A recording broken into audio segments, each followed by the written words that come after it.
4장 7절에서 8절입니다.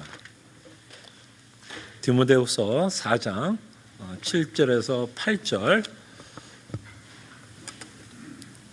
하나님의 말씀이 이러합니다. 나는 선한 싸움을 싸우고 나의 달려갈 길을 마치고 믿음을 지켰으니 이제후로는 나를 위하여 의의 면류관이 예비되었으므로 주 곧 의로우신 재판장이 그날에 내게 주실 것이며 내게만 아니라 주의 나타나심을 사모하는 모든 자에게 도니라. 아멘. 찬양대에서 하나님께 찬양 드릴 때 같은 마음으로 하나님께 찬양했으면 합니다. 저희들이 오늘 본문을 살펴보면서 사도가 이렇게 고백할 수 있는 전제에 대해서 저희들이 좀 먼저 생각을 해봤으면 합니다. 사도가 이렇게 고백하는 이 내용에 저희들이 좀 오해가 없기 위해서 사도가 이렇게 고백하는 전제를 저희들이 좀 생각해 봤으면 합니다. 사도는 지금 자신의 믿음이 대단하다라고 자랑하려고 이렇게 고백하는 내용도 아니고 자신의 능력으로 달리고 싸웠다라고 말씀하는 내용도 아닙니다. 사도가 이렇게 고백할 수 있는 전제에 대해서 저희들이 먼저 살펴보았으면 합니다. 고린도전서 15장 10절을 볼게요. 자, 고린도전서 15장 10절에 보면 사도가 이렇게 고백을 합니다. 그러나 내가 나된 것은 뭐라고요? 하나님의 은혜로 된 것이니 내게 주신 그의 은혜가 헛되지 아니하여 내가 모든 사도보다 더 많이 수고했으나, 이게 자신의 자랑이 아니에요. 지금 사도가 뭐라고 얘기하는지 보세요. 내가 한 것이 아니요 오직 나와 함께 하신 하나님의 은혜라라고 고백을 합니다. 그러니까 지금 오늘 우리가 보고 있는 본문을 우리가 오해하면 사도가 자신의 믿음을 굉장히 자랑하는 것 같고 자신의 능력으로 이렇게 애썼다라고 말하는 것이 아니라는 겁니다. 그가 이렇게 싸웠고 달렸던 이유가 있었다면 바로 하나님의 은혜 때문에 이렇게 자신이 살았다라는 것을 이해하시고 전제를 갖고 저희들이 오늘 본문을 봤으면 합니다. 그도 하나님 앞에 서면 뭐라고 고백할 것 같아요? 그도 무익한 종이라고 고백을 할 것이고 자신은 아무것도 하지 않았다라고 아마 고백을 할 것입니다. 자, 그럴 때 오늘 이런 전제를 가지고 오늘 살펴봤으면 합니다. 자, 그럴 때 사도가 믿음을 지켰고 싸웠고 달려갔다라는 그 이유, 그 동력이 어디 있다라고 말을 하는 거죠? 동기가 어디 있었다라고 말을 하는 거죠? 하나님의 은혜다라고 말을 합니다. 그러면 우리가 오늘 아침에 생각해 보고 싶은 건 뭐냐면 도대체 어떤 은혜였기 때문에, 사도는 도대체 어떤 하나님의 은혜를 받았기 때문에 그는 이토록 자신 있게 믿음을 지켰다라고 고백을 하며 싸움을 싸웠고 달려갈 길을 달렸다라고 말씀하고 있는지를 저희들이 생각해 봤으면 합니다. 사도가 받은 은혜에 저희들이 더욱더 초점을 맞추면서 오늘 본문을 살펴보기를 원합니다. 사도 바울이 받았던 은혜가 무엇일까요, 여러분? 무엇이 먼저 생각나세요? 사도가 말하는 하나님의 은혜다라고 말을 하면 도대체 사도는 어떤 은혜를 받았다라고 고백을 하는 걸까요? 두 가지로 오늘 좀 간단하게 좀 정리를 했으면 합니다. 사도가 말하는 은혜를 이해하기 위해서는 두 가지 은혜를 좀 기억했으면 합니다. 사도가 과거에 받은 은혜가 있습니다. 과거의 은혜. 기억하세요. 과거의 은혜가 있었습니다. 그리고 사도는 장래에 받을 약속의 은혜를 믿었습니다. 과거와 장래를 믿었어요. 이걸 기억해 주세요. 과거의 은혜와 장래의 소망 또는 장래에 있을 하나님의 은혜를 받고 살았기 때문에 이렇게 살았다라고 고백을 합니다. 그럼 도대체 사도가 과거에 어떤 은혜를 받았을까요? 과거에 어떤 은혜를 받았을까요, 여러분? 그러려면 사도가 과거에 어떠한 사람이었는지를 저희들이 좀 기억할 필요가 있습니다. 그 사도가 어떤 사람인지를 여러분들이 기억을 하면 사도가 얼마나 대단한 은혜를 받고 있었는지를 저희들은 이해하게 됩니다. 자, 자신의 고백을 하고 있는 구절을 보게 되죠. 디모데전서 1장 13절에서 15절을 보겠습니다. 주보로 보세요. 일단 뭐를 기억하자고요? 사도가 어떤 자였는지를 기억하자고요. 그죠? 어떤 자였는지. 그래서 사도는 서슴지 않게 자신이 어떤 자였는지를 고백을 합니다.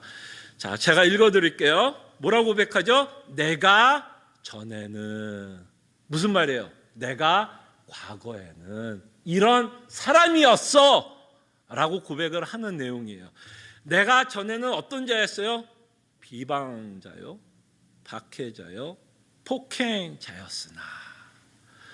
사도가 받은 은혜를 이해하기 위해서는 사도가 어떤 자였는지는 우리가 기억을 해야 됩니다. 그는 비방자, 박해자, 폭행자였어요. 그죠? 여러분 잘 아시죠? 사도는 누구보다도 교회를 핍박한 자였습니다.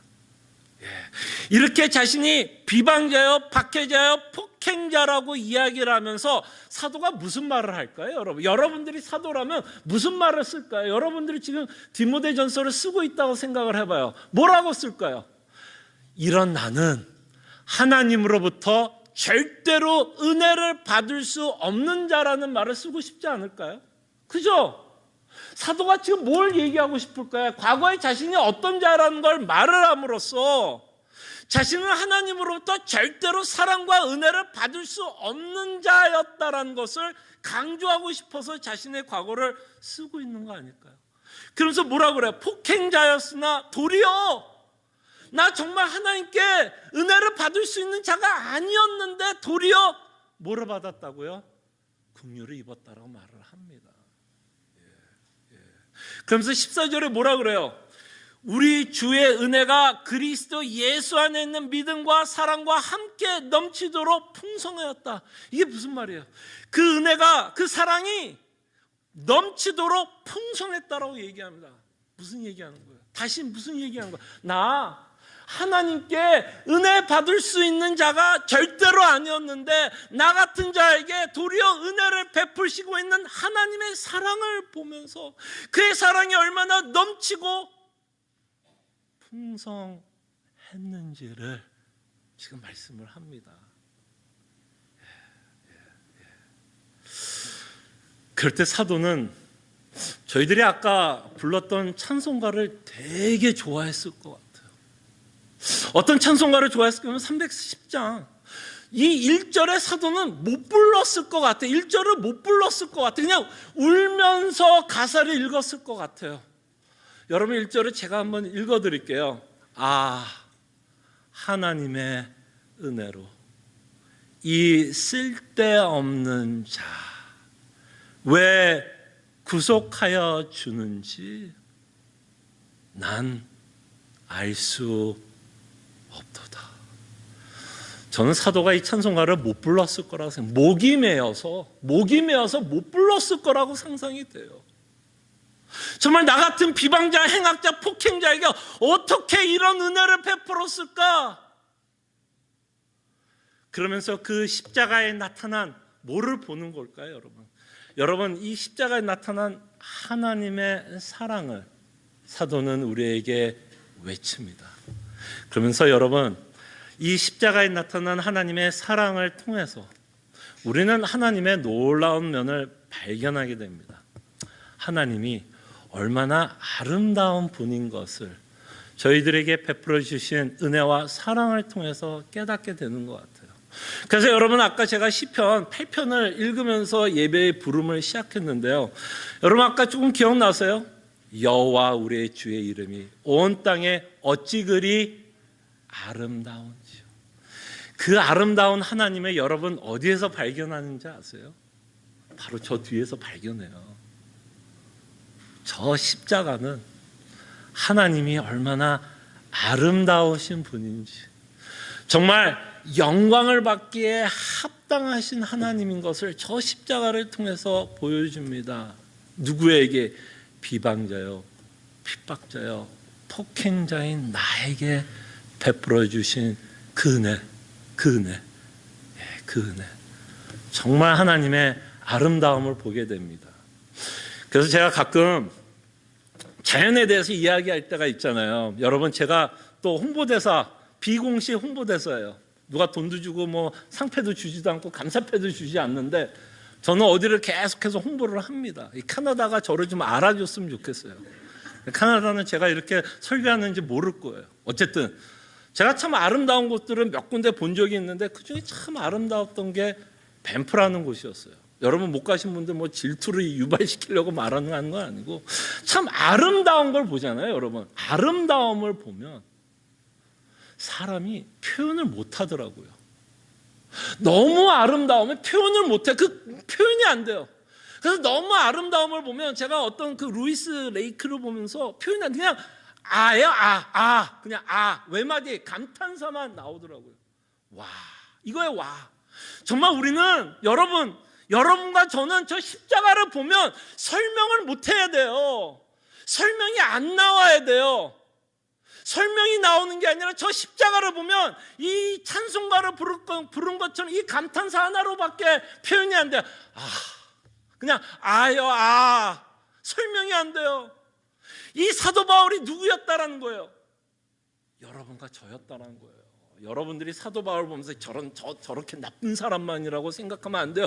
저 사도 바울이 누구였다라는 거 나예요. 여러분들이 교회를 핍박하고 폭행자였고 비방자가 아니었더라도 여러분들이 하나님의 율법을 지키지 않고 나의 육신과 내 계획과 내가 우상을 섬기고 살아왔더라면 죄송합니다. 여러분 사도 바울만큼 나쁜 사람이에요. 사도 바울만큼 나쁜 사람이에요. 다시 한번 말씀드릴게요. 여러분과 저는 사도 바울만큼 나쁜 사람이에요. 그래서 성경은 본질상 진노의 자녀였다라고 말씀합니다. 성경은 사도 바울이나 여러분과 저나 다를 것이 없다라고 말씀합니다. 그래서 정말 내 자신이 누구인지를 깨달으면 그 은혜가 너무너무 감사하게 되고 그 은혜가 감사하게 될 때 우리는 참 이상한 일이 벌어져요. 어떤 일이 벌어지는지 알아요? 여러분들 누구에 대해서 감사한 마음이 들면 어때요, 여러분? 누군가 여러분 이민에 처음에 왔을 때 또는 어려웠을 때 여러분들을 도와줬던 사람들이 있으면 그 사람에게 잘해주고 싶어요? 막대해주고 싶어요? 여러분들에게 참 감사함을 베풀었던 자들에게는 뭐 하고 싶은 마음이 들어요? 좀 도와주고 싶고 그 사람의 말을 뭐 하고 싶을까요? 들어주고 싶은 마음이 생겨요. 무슨 말인지 아시겠죠? 정말 우리가 하나님의 은혜를 알고 정말 나 같은 죄인 살리신 하나님의 은혜 때문에 감사함이 나타나고 그의 아름다움을 보면서 그에게 영광을 돌리고 그 하나님 안에 있는 안식을 맛보게 되면 여러분과 저는 무슨 생각을 하게 되냐면 어떻게 하면 하나님의 뜻대로 살 수 있을까? 어떻게 하면 하나님께 순종하고픈 뭐가 생길까요? 열망이 생기고 소원이 생겨납니다. 그게 바로 우리가 예수 그리스도를 믿고 있는 증거이라고 생각이 듭니다. 그 그리스도께서 우리에게 베푸신 은혜 때문에 우리는 하나님께 순종하고픈 열망, 소원이 생겨납니다. 그렇기 때문에 사도는 뭐 한 거예요? 믿음을 지키는 인생을 살아왔다라고 고백을 합니다. 그럴 때 그가 믿음을 지키는 구체적인 내용은 저희들이 조금 이따가 보겠습니다. 그러하여금 믿음을 지키게 한 건 자신의 능력도 아니고 자신의 믿음이 너무나 대단해서 지킨 게 아니라 그 안에서 뭐예요? 하나님이 끊임없이 은혜로 역사하고 그 은혜가 우리에게 계속해서 믿어지기 때문에 지켰다라고 말씀을 하는 겁니다. 그리고 사도는 또 무엇을 기억했어요? 장래의 약속을 기억했어요. 과거에 하나님께서 자신에게 베풀어 주시고 여전히 하나님께서 인도하시며 그에게 은혜를 베푸시고 있는 참 좋으신 하나님을 믿는 것과 함께 그는 하나님이 그에게 주시려고 하는 장래의 약속, 그 안에 소망을 갖고 살았습니다. 8절에 보니까 뭐라고 사도가 고백을 하죠? 뭐라고 고백해요? 이제 후로는 뭐죠? 장래죠, 장래. 먼 옛날 훗날 받을 거라고 얘기하는 거예요. 이제 후로는 나를 위하여 의의 면류관이 예비되었다라고 말합니다. 그러니까 자신이 받을 의의 면류관을 바라보았기 때문에 그는 뭐 했다라고 얘기한 거야? 믿음을 지켰다라고 얘기합니다. 그가 갖고 있던 소망은 또한 뭐를 하게 돼요? 하나님의 말씀에 순종하게 했다라는 겁니다. 철저하게 하나님의 은혜로 말미암아 이 일이 가능했다라고 말씀을 합니다. 자, 그럴 때 우리가 의의 면류관에 대해서 좀 생각을 해본다면 일단 결론부터 말씀을 드리겠습니다. 설명은 나중에 혹시 여러분들이 조금 더 설명을 듣고자 원하면 설교가 끝난 후 또는 뭐 다른 시간에 더 설명할게요. 여기서 사도가 말하는 의의 면류관은 저는 이렇게 이해합니다. 구원의 완성으로 이해합니다. 구원의 완성이에요. 뭔가 하나님이 다른 것을 뭐 성도들한테 준비하고 있는 것이 아니라 사도는 지금 의의 면류관이라는 단어를 통해서 구원의 완성을 묘사하고 있습니다. 그럴 때 여러분들의 구원을 이렇게 생각해 보면 좋을 것 같아요. 이따가 이제 사도가 어떤 걸로 자신의 신앙을 설명하냐면 달리기로 설명하잖아요. 달렸다라고 표현하잖아요. 그때 여러분들이 지금 믿음의 경주를 합니다. 그때 이 믿음의 경주를 그죠? 구원과 연결을 시켜서 생각을 해보면 여러분들이 이미 구원을 받으면 뭐를 시작하는 자일까요? 믿음의 경주를 시작한 거예요. 지금 여러분들은 시작한 거고 지금 뭐 할까요? 믿음의 경주를 출발했고 지금 뭐 하고 있다고 말할 수 있을까요? 믿음의 경주를 뛰고 있는 거예요. 근데 어디는 아직 도달하지 않았죠? 어디는 도달하지 않았어요. 아직은 결승점에 도달하지 않았다라는 거예요, 지금. 그래서 사도는 하나님이 주시는 그 결승점에서 주실 그 구원의 완성을 뭐라고 표현하는 거야? 마치 경기자가 뭐를 위해서 열심히 운동하는 거예요. 올림픽 선수가 뭐를 위해서 열심히 운동을 해요? 금메달을 따기 위해서 열심히 운동하는 것처럼 지금 하나님이 사도에게 주시려고 하는 그 구원의 완성을 바라보면서 자신은 뭐 했다라고 얘기하고 싶은 거야? 뛰었다라는 겁니다.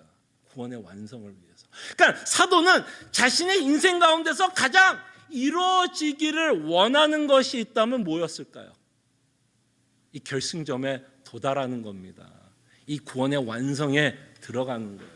그래서 여러분 혹시 제가 몇 주 전에 설교했던 거 기억나세요? 죽음에 관해서 제가 설교했을 때 여러분 사도가 뭐라고 고백했는지 기억나세요? 죽음에 대해서. 죽기 싫어. 죽음은 두려워. 공포야. 죽음은 회의적이야. 이런 식으로 사도가 고백을 했나? 아니면 참 우리로서는 참 이해하기 쉽지는 않지만 죽음도 뭐라고 표현했어요? 유익이다라고 표현을 했어요. 왜? 이 죽음이 뭐이기 때문에? 결승점이기 때문에, 그 구원이 완성되는 시점이기 때문에.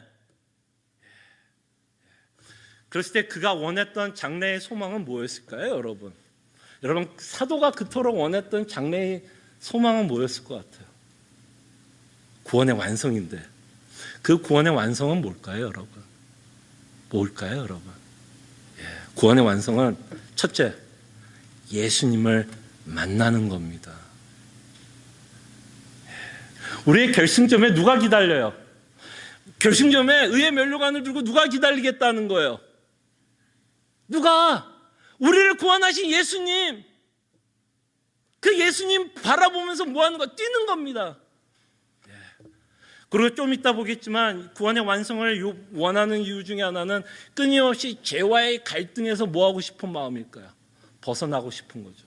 이 땅에 살아가면서 우리가 죄성을 갖고 살아가기 때문에 사도는 끊임없이 오라 공고한 자다 라고 고백을 합니다. 근데 그것에서 벗어날 수 있는 유일한 방법은 뭐예요? 이 땅에 달려가고 있는 나는 그 공고하면서 사도는 벗어날 수 있다 없다? 벗어날 수 없다. 끊임없이 하나님께 죄를 지을 수밖에 없고 나를 그토록 사랑하시며 나를 구원한 그 하나님의 마음을 사도는 끊임없이 뭐 할 수밖에 없는 상황이에요. 아프게 하고 근심하게 할 수밖에 없는 그런 상황에 그는 살아갑니다. 그러니까 그 인생이 어떻게 하기를 바랄까요? 죄를 안 짓고 싶은데 그 죄를 안 짓기 위해서는 어디에 도달해야 돼요? 결승점에 도달하기 때문에 그는 그것을 향해서 뛰어갔다라고 말씀을 합니다. 그리고 성경은 이 결승점이 뭐라고 표현을 해요? 더 나은 본향이다라고 표현합니다. 이게 설득이 돼야 돼요. 우리가 살아가고 있는 이 땅보다 천국이 더 좋다라는 깨달음이 있어야 뭘 할 수 있다는 거죠. 믿음을 지키며 싸우고 달려갈 수 있다라고 사도는 말씀을 합니다. 그래서 사도는 과거의 은혜, 자신이 받을 수 없는 엄청난 은혜를 지금 받고 있으며, 그 다음에 자신이 받을 수 없는 그 장래의 영광을 지금 바라보고 있기 때문에 그 길이 얼마나 험하고 두렵고 공포스러워도 하나님을 위해서 살아가고 있는 사도의 고백을 저희들이 보게 됩니다. 자, 그럴 때 이 과거의 은혜와 장래 때문에 갖고 있는 소망이 그의 삶 가운데서 구체적으로 어떤 모습으로 나타나고 있는지를 저희들이 좀 살펴보겠습니다. 그때 사도가 뭐라고 고백을 하죠? 믿음을 지켰다라고 말씀을 합니다. 자, 이 믿음을 지켰다라는 말을 사도는 뭘로 표현하는 거예요? 싸웠고 달렸다라는 거예요. 믿음을 지켰다라는 이 말은 사도의 인생 가운데서 구체적으로 어떻게 나왔다고요? 싸우고 달렸다라는 겁니다. 자, 그러면 이제 우리가 생각해 봐야 되죠. 사도가 싸웠어요. 뭐 주먹 싸움 했다라는 거예요? 누구 마음에 안 들면 옛날에 고등학교처럼 무슨 남자 고등학교는요, 이 싸움이 굉장히 많이 일어났어요. 막 주먹, 그거 아니죠. 여기서 말하는 싸움은 뭘까요? 사도가 싸웠던 것 중에 싸웠던 대상, 싸움이 있다면 싸우는 대상이 있는 거죠. 누구랑 많이 싸웠나요, 사도는요? 사도가 싸웠던 대상 중에 가장 큰 부분을 차지했던 분들이 누구였냐면 교회를 어지럽게 하는, 특별히 뭐예요? 거짓 선지자 또는 왜곡된 복음을 전하는 자들과 그는 끊임없이 싸웠어요. 그죠? 여러분 갈라디아서 읽어보세요. 갈라디아서는요, 싸움이에요. 그냥 끊임없는 싸움이에요. 나쁜 선지자, 거짓 선지자, 복음을 왜곡하는 자들과 끊임없이 사도는 싸우고 있는 내용이 갈라디아서 전체예요. 그는 올바른 복음을 전하기 위해서 참으로 많은 적들을 만나며 올바른 복음을 전하기 위해서 싸움을 했습니다. 그 싸움은 뭐예요? 진리를 사수하기 위한 싸움이었어요. 왜 사도는 그토록 싸우려고 애썼을까요? 진리를 사수한다는 게 지식적인 진리가 아니죠. 이 진리를 사수하느냐에 따라서 우리의 영원한 구원에 관한 내용이었습니다. 이것을 어떻게 믿느냐에 따라서 우리의 구원이 있을 수도 있고 없어질 수도 있는 굉장히 중요한 이슈였기 때문에 사도는 싸웠던 거예요. 예수 그리스도께서 십자가에서 이루신 그 사건을 우리가 명확하게 이해를 해야 되기 때문에 사도는 싸웠습니다. 그때 우리 교회는 이 싸움에 동참하셔야 됩니다. 이 싸움에 동참을 하셔야 돼요. 왜냐하면 사도가 디모데후서에서 디모데에게 뭐를 요구하냐면요, 디모데후서 2장을 보겠습니다. 디모데후서 2장 15절. 사도가 디모데에게 뭘 요구하죠? 이건 한번 밑줄을 그어놓으면 좋을 것 같아요. 너는 진리의 말씀을 뭐라고요? 옳게 분별하며. 왜 사도가 디모데에게 진리의 말씀을 옳게 분별할 것을 요구했을까요, 여러분? 왜 그 말을 했어야만 했을까요? 사도가 누구랑 싸웠죠? 거짓 선지자. 교회 안에 잘못된 가르침이 들어올 수 있기 때문입니다. 이게 우리의 현실이에요. 우리의 현실입니다. 그렇기 때문에 사도는 디모데에게 요구해요. 너는 진리의 말씀을 옳게 분별하라고 말씀합니다. 이것은 시애틀 남포 제2장로교회에게 하나님이 주시는 명령으로 받아들였으면 합니다. 진리를 분별하신 실력이 있기를 저는 진심으로 소원합니다. 왜? 여러분들이 무엇을 믿느냐에 따라서 여러분들의 영원에 관한 거기 때문에 영원. 그냥 이 땅에서 잘 되고 안 되는 게 아니라 여러분의 이터니티의 문제를 우리는 다루고 있는 거잖아요. 그죠? 이터니티. 그렇다면 정말 우리가 무엇을 믿고 있는지, 바르게 믿고 있는지, 다른 걸 믿고 있는지, 그런 걸 믿고 있는지 분별할 수 있는 실력을 갖추어야 합니다. 갖추어야 합니다. 그럴 때 여러분, 저는 감히 이 말을 하겠습니다. 올바른 교리는 또는 올바른 교훈은 배타적입니다. 적으세요. 배타적이에요. 올바른 진리는 배타적이에요. 왜 배타적이냐면 올바른 진리이기 때문에 배타적이에요. 왜냐하면 올바르지 않는 진리에 대해서는 다 진리는 어떻게 반응할 수밖에 없어요. 배타적으로 반응할 수밖에 없어요. 진리는 하나잖아요. 근데 그 진리에 대해서 다르게 반응을 하면 우리가 믿고 있는 올바른 진리는 그거를 배타적으로 반응할 수밖에 없어요. 무슨 말인지 아시겠죠?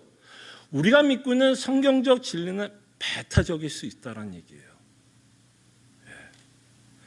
옳지 않는 말씀을 전하는 자들에게 대해서는 우리가 배타적일 수가 있어요. 자, 근데 여기서 우리가 끝나면 안 돼요. 분명히 우리가 믿고 있는 교리는 배타적일 수 있습니다. 그런데 반드시 여러분들이 이해해야 될 건 2장 23절에서 24절을 볼게요. 사도가 분명히 우리가 교리 때문에 사도도 뭐 했어요? 싸웠어요? 안 싸웠어요? 싸웠어요. 근데 사도가 뭐라고 또 말씀하냐면 23절 24절에 보면 어리석고 무식한 변론을 버리라. 이에서 다툼이 나는 줄 알미라. 이거는 논쟁하지 말라는 얘기가 아니에요. 여러분들이 이 바른 교리를 전달을 할 때 어떤 태도와 어떤 마음을 갖고 할 것을 사도는 말씀합니다. 24절에 뭐라 그래요? 주의 종은 마땅히 다투지 아니하고, 이 다투지 말라는 얘기는 다른 사람이 거짓 교리를 가리키는 데 있어서 그냥 묵인하라는 얘기가 아닙니다. 그죠? 주의 종은 마땅히 다투지 아니하고 모든 사람에 대해 뭐라고요? 이 태도가 중요해요. 온유하며 가리키를 잘하며 뭐하라고요? 참으며. 그러니까 사도는 분명히 우리가 갖고 있는 진리를 가르치는 데 있어서 사람들이 들을 때는 그것이 배타적으로 들릴 수밖에 없을 수도 있다라는 말이에요. 그걸로 인해서 너희가 핍박을 받을 수 있고 사람으로부터 욕을 얻어먹을 수 있다라는 얘기예요. 그러나 너희가 진리를 전할 때 반드시 진리의 옳은 말씀을 전하는 것과 함께 반드시 너희 마음을 점검하고 가르칠 것을 말씀합니다. 무슨 말인지 알겠죠? 정말 온유함으로, 내가 저 사람을 논쟁을 해서 이기려고 논쟁을 꺼내는 것도 아니고, 내 자존심이 상해서 내가 옳다라는 걸 주장하려고 내 교리를 펴서 싸우는 게 아니라 정말 온유함과 참음으로 그리스도의 마음을 품고 교리를 가리킬 것을 말씀하고 있다는 것을 기억해 주실 때에 저희 교회는 이 두 가지를 다 균형을 맞추는 교회가 되었으면 합니다. 우리가 올바른 진리를 갖고 있기 때문에 누구를 함부로 정죄하는 것이 아니라 올바른 진리를 갖고 있기 때문에 더 오래 참을 수도 있고 더 온유함으로 우리가 믿고 있는 예수 그리스도의 복음을 전하는 교회가 되어야 할 것입니다. 이건 여러분에게 말씀하는 것 같지만 사실은 저 자신에게 먼저 하는 말씀일 것입니다. 그래서 사도는 이렇게 말씀합니다. 정말 교리를 분별하는 교인이 되었으면 좋겠어요. 적어도 누가 잘못된 교리를 이야기하면, 잘못된 가르침을 가르치면 적어도 저거는 좀 틀릴 수 있다라는 분별력은 있어야 될 것 같아요. 그렇다고 틀렸기 때문에 그 자리에서 너 나랑 싸우자 이러자는 얘기는 아니야. 그래도 적어도 뭐 하자는 거야. 이건 아닌데 라는 분별력은 우리가 가져야 할 거라고 생각이 듭니다. 그래서 그는 싸웠어요. 올바른 복음을 전하기 위해서 싸웠고, 그리고 그는 올바른 복음을 전하는 것 때문에 사람들에게 핍박을 받았습니다. 그 핍박 가운데 그는 감옥에도 갇혔어요. 그러나 그의 그 서신서를 읽어보면 그렇게 핍박을 받고 감옥에 갇힌 사도의 고백들을 보면 참 놀라운 고백들이 많습니다. 오히려 자족한다라고 고백을 하고, 오히려 주 안에서 기뻐한다라고 고백을 하고, 오히려 감옥 밖에 있는 자들에게 자신이 위로를 받고 있는 내용으로 감옥 밖에 있는 자들에게 감옥 안에 있는 자가 위로를 하고 있는 것을 보게 됩니다. 놀라운 고백인 것을 저희가 보게 됩니다. 왜 사도가 이렇게 고백을 할까요? 안 힘들어서요? 여러분 핍박받는 게 사도는 뭐 매일 즐거웠을까요? 할렐루야 막 맨날 막 그냥 감정이 그냥 기쁨으로 솟아났을까요? 그게 아니죠. 그가 그런 상황 가운데서도 기뻐할 수 있었고 위로를 받았던 이유가 뭘까요? 바로 뭐야? 과거의 은혜를 끊임없이 사도는 뭐 하는 거예요? 기억하고 있었던 거예요. 과거의 은혜, 정말 자신이 받았던 한량없는 은혜를 생각하면 자신이 이렇게 핍박받는 거 뭐라고 생각했을까요? 별거 아니야. 예수님이 나를 위해서 십자가에서 죽은 그 고난, 그 모진 고난을 기억하면 사도가 지금 받고 있는 고난에 대해서는 뭐라고 생각하는 걸까요? 별거 아니야. 예수님의 십자가에 비하면 내가 이렇게 고난받는 거 별거 아니야. 그리고 그 상황에서도 그가 자족할 수 있었던 이유가 뭐였을까요? 그가 그토록 기뻐했었던 이유가 뭘까요? 장래에 뭐가 있으니까. 여러분 곰곰이 생각해요. 만약에 사도가 과거의 은혜만 있었다라고 하면 그가 그렇게 기쁘기만 했을까요? 생각해봐요. 얼마나 공상받는 삶이에요. 과거의 은혜만 있다면 끊임없이 그는 핍박을 받을 거고, 근데 그 가운데서도 끊임없이 소망을 갖고 기쁜 건 뭐예요? 더 나은 본향이 기다리기 때문에. 그러니까 이 땅에서 고생하고 핍박받는 게 뭐라는 거야? 더 좋은 게 남아있다라고 그가 믿기 때문에 뭐라고 고백하는 걸까요? 괜찮아. 만약에 더 나은 본향이 아니었다면 사도는 지금 어떤 생각을 할까요? 되게 억울했을 것 같아요. 저라면 되게 억울했을 것 같아요. 내가 뭐 때문에, 당신 때문에 이렇게 감옥에 갇혀야 되면 살아야 될까? 되게 회의감도 많았을 것 같아요. 근데 사도는 그 회의감이 안 들었던 이유는 바로 장래의 소망. 더 나아. 그러니까 이 땅에서 좀 못 살아도, 그죠? 못 살아도 뭐라고 고백을 할까요? 괜찮아. 왜? 더 좋은 게 남아 있으니까. 그러니까 사도는 뭐 하는 거예요? 그 상황을 견디고 이기고 오히려 감옥 밖에 있는 자들에게 뭐를 하는 거예요? 야, 장래의 소망을 갖고 살아. 야, 과거에 하나님께서 베푸신 은혜를 기억해. 이러면 우리는 어떤 상황 가운데서도 자족하면서 살 수 있어 라고 편지를 쓰는 거 아니겠어요? 그래서 사도는 달려갔습니다. 싸웠어요. 끊임없이 복음을 전하면서 핍박 가운데서도 끊임없이 하나님의 올바른 예수 그리스도의 복음을 전하기 위해서 애썼습니다. 그리고 그는 또 뭐라고 표현하냐면 달려갔다라고 표현합니다. 달려갔어요. 자, 근데 여러분 혹시 우리 가운데 저깅하는 사람 있어요? 저깅? 아침에 뛰는 사람 있어요? 제가 운동 이렇게 싫어하는 건 아니지만 그렇게 해도 또 좋아하는 건 아닌데요. 제가 가장 싫어하는 운동 중에 하나가 있었어요. 고등학교 때마다 하는 게 뭐냐면 장거리 뛰는 거였어요. 옛날 제가 다녔던 고등학교는요, 이 안에서만 운동장에서만 뛰는 게 아니라 바깥에 무슨 하프 마라톤처럼 바깥으로 뛰게 해서 막 이렇게 하는 그런 1년에 한 번씩 프로그램이 있었어요. 근데 저는 뛰는 걸 참 싫어합니다. 왜 싫어하는지 알아요? 여러 가지 이유가 있겠지만 여러분 제 몸을 보면 어때요? 좀 뛰는 걸 잘할 것 같아요? 못할 것 같아요?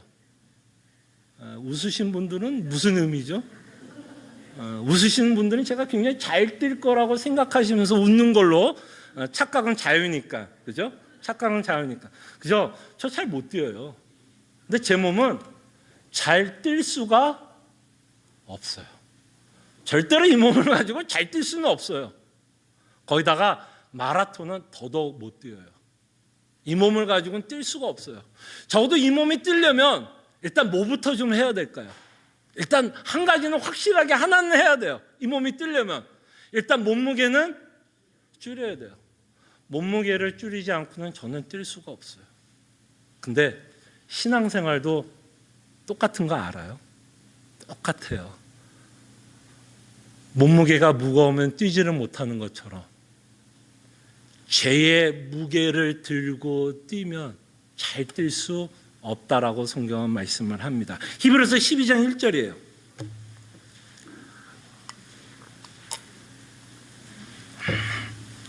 자, 뭐라고 말씀하시죠? 자, 이러므로 우리에게 구름같이 둘러싼 허다한 증인들이 있으니 뭐라 그래요? 모든 무거운 것과 얽매이기 쉬운 죄를 뭐 하라고요? 벗어버리고 인내로서 우리 앞에 당한 경주를 하며. 그래서 우리가 이 믿음의 경주를 하는 데 있어서 여러 가지 일을 준비해야 되지만 그 중에 하나 우리가 정말 애써야 하는 것이 있다면 우리를 무겁게 하고 얽매이게 하는 죄를 벗어버려야 할 것을 히브리서 기자는 말씀합니다. 이 죄를 들고 뛸 수가 없어요. 이 죄는 여러분들이 표대를 향해서 달려가는데 가장 큰 뭐가 되냐면 걸림돌이 된다라고 생각하시면 될 것 같아요. 자, 그럴 때 한 가지 예를 들자면 여러분들이 무겁게 하고 얽매이게 하는 것 중에 하나가 있다면 뭐가 있을까요? 여러분 예수님 믿으면서 여러분들을 가장 힘들게 하는 것 중에 하나가 있다면 하나예요? 뭐 여러 가지가 있겠지만 하나가 있다면 그 중에 하나는 욕심이 아닐까 싶어요. 그죠? 욕심 또는 정욕. 우리가 갖고 있는 욕심 때문에 하나님을 쫓아가는 그 인생이 별로 매력적으로 보이지 않게 됩니다. 왜냐하면 예수님을 따라가는 삶은 어떤 삶이에요? 사도 바울의 삶도 보니까 뭐야? 다 잃어버리는 삶이지 이 땅에서 얻어지는 삶이 아니라는 거예요. 그죠? 예, 그렇죠. 사도 바울의 인생을 보면 잃어버리는 삶이지 얻어지는 삶이 아니더라고요. 근데 우리는 보통 어때요? 우리 욕심은 어때요, 여러분? 여러분들의 욕심은 어떻게 작용을 해요? 이 땅을 더 얻고 싶어요? 잃어버리고 싶어요? 더 얻고 싶은 마음이 더 크지 않으세요? 그렇기 때문에 우리가 이 땅에 대한 가치와 이 땅이 주는 만족과 위로를 끊임없이 받고 살아간다면 예수님이 요구하는 삶을 살고 싶을까요? 안 살고 싶을까요? 내 자신을 부인하고 십자가를 짊어지라는 그 삶을 우리의 욕심 때문에 살고 싶을까요? 안 살고 싶을까요? 안 살고 싶은 마음이 더 강할 수 있다라는 거예요. 그럴 때 여러분 어떻게 하면 이 무거운 것과 얽매이기 쉬운 죄를 벗어버릴까요? 근데 참 이 죄라는 게 되게 무서워요. 진짜 무서워요. 이 우리 안에 있는 죄성이 얼마나 지금도 강력하게 여러분들을 설득하고 꼬시고 유혹하고 그 욕심을 따라 살아가게끔 하는지는 우리가 매일매일 신앙생활하다 보면 깨닫게 됩니다. 자, 그럴 때 이 무겁고 얽매이기 쉬운 죄를 벗어버릴 수 있는 방법이 있다면 나는 벗어버려야지 해서 절대로 못 벗습니다. 죄가 그렇게 쉽게 없어지는 거면 우리가 신앙생활 너무 쉽죠. 근데 여러분들이 얽매이기 쉬운 죄를 벗어버릴 수 있는 방법은 하나밖에 없어요. 여러분들이 귀하게 생각하고 만족을 받고 위로를 받는 것이 예수 그리스도로 바뀌면 되는 거예요. 예수 그리스도로 바뀌면 되는 거예요. 무슨 말인지 알겠어요? 욕심을 버려야지 안 버려져요. 근데 여러분들이 이렇게 되면 얽매인 거를 쉽게 버릴 수 있어요. 뭐가 바뀌면 되냐면 이 땅에서 얻는 행복보다 예수님을 믿는 행복이 더 크다라고 여러분들이 믿어지면 예수님을 쫓아가는데 훨씬 쉬워집니다. 왜냐하면 인간은요 굉장히 단순해요. 여러분들과 제가 굉장히 복잡한 것 같지만 인간은요 언제나 자신이 가치 있는 것을 쫓아가게 돼 있어요. 자신이 가치 있다라고 생각하고 그 가치로 인해서 나에게 만족과 위로를 주는 것을 언제나 인간은 쫓아가게 되어 있어요. 그러면 그 가치에 누가 들어가면 되냐면 여러분의 욕심이 들어가는 게 아니라 예수님이 들어가면 돼요. 예수님이 주는 행복과 기쁨, 만족, 그 과거의 은혜와 장래의 소망이 나에게 설득될 때 우리는 그때서 뭘 할 수 있을까요? 얽매이는 죄들을 벗어버릴 수가 있어요. 왜? 예수님이 만족이 되니까 뭐라고 생각해요? 그거 내가 원하는 거 조금 없어도 뭐라고 생각할까요? 불만족할까요? 불평할까요? 아니면 예수님 때문에 만족이 되기 때문에 만족한다고 얘기할까요? 그래도 만족한다라고 우리는 고백하게 됩니다. 그래서 여러분 성경은 여러분들에게 뭔가를 요구하고 명령을 할 때 세뇌를 시키지 않아요. 성경은 끊임없이 복음으로 여러분들을 호소합니다. 호소해요. 그래서 여러분, 거듭난 자들의 특징이 뭔지 아세요? 거듭났다. 여러분들이 거듭나면, 좀 어려운 단어로 사용한다면 여러분들의 인격이 새로워졌다라고 이해하시면 돼요. 새로워졌다. 인격이 새로워졌다. 이 말은 뭐냐면 이제는 여러분들이 예수 그리스도를 믿는 기쁨을 맛보았다라는 거예요. 그래서 뭐예요? 성경은 이 기쁨을 맛봤기 때문에 끊임없이 뭘로 여러분들에게 호소하냐면 복음으로 여러분들을 호소하는 거예요. 그 기쁨이 있기 때문에 누구를 위해서 살라는 거예요?